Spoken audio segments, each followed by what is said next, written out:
if you do the right things, you start to become the man that women like because of who he is. And once you get to that level, the game totally changes. Because at that point, women are now chasing you. At that point, opportunities will now be chasing you. Whether that be business opportunities, whether that be being headhunted by bosses that want to hire you, whether that be people wanting to take you to places to want you to be part of their business and give you sponsorship deals, and things start rolling your way once you turn into the man who people love and adore for who he is.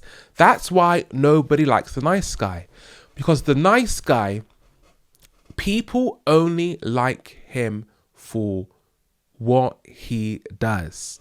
And if we look at all the most loved and adored men in human history, we will see that we were remembering them for the person who they became. But nice guys, they're so pathetic, because it's like, I'll do this, I'll do that, I'll do this, I'll do that. So paradoxically, the guys who are able to do the most for other people don't actually need to do it to get the same results. This is so sad. It's like the same thing with the rich getting richer while the poor gets poorer.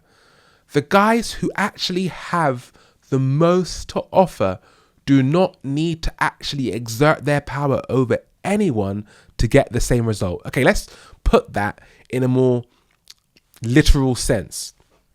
Okay, say there's me, Hezron, and then say next to me we have let's say Leonardo DiCaprio. Okay,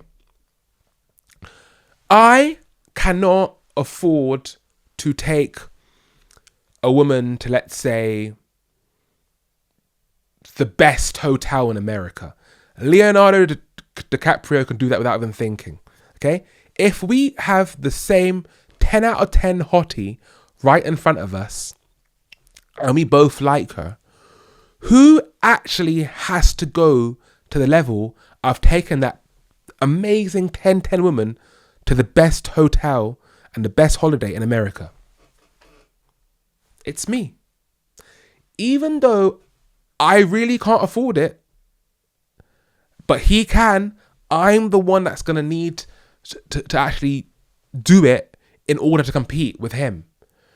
Because with him, she already knows who the hell he is. With me, it's like, who's Hezron? Who's this guy? Okay? So even though he can afford easily, it's like him going to the best hotel suite in the whole of America is like me spending £1,000. Like, that's the levels of success that he's on. He's on a whole different plane.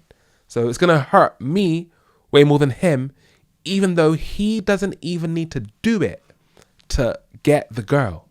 It's so sad, but that is how it is.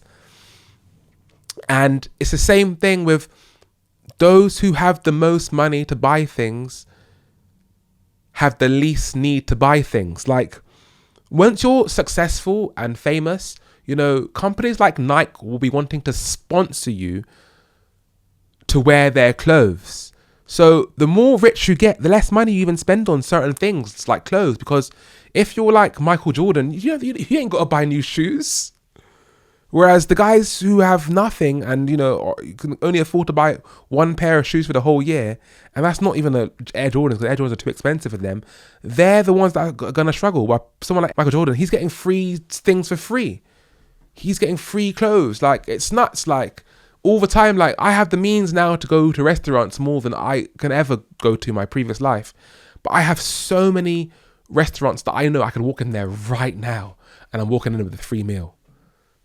That's how it goes as you convert yourself into a man who is loved and adored, not for what he does for people, but for who he is. Now, to become the man that I just talked about there, for people loving him for who he is, you might have to initially help people by doing certain specific things. But eventually what's going to happen is you're going to convert that value, let's say, into becoming the man who people adore for who he is. And at that point, the whole game flips. You can now do nothing and still get the same great results as the guy that does the most. And that's why women naturally gravitate to the men who do the least, unfortunately, because usually speaking, that man is usually high value. Now, usually speaking, we often get the bad boys who feign that social mechanic to impress women, and often it works, but then the woman quickly realizes that bad boy actually has nothing. But the rule here that I'm making here still applies. Those who need to do the least usually wield the most value in society.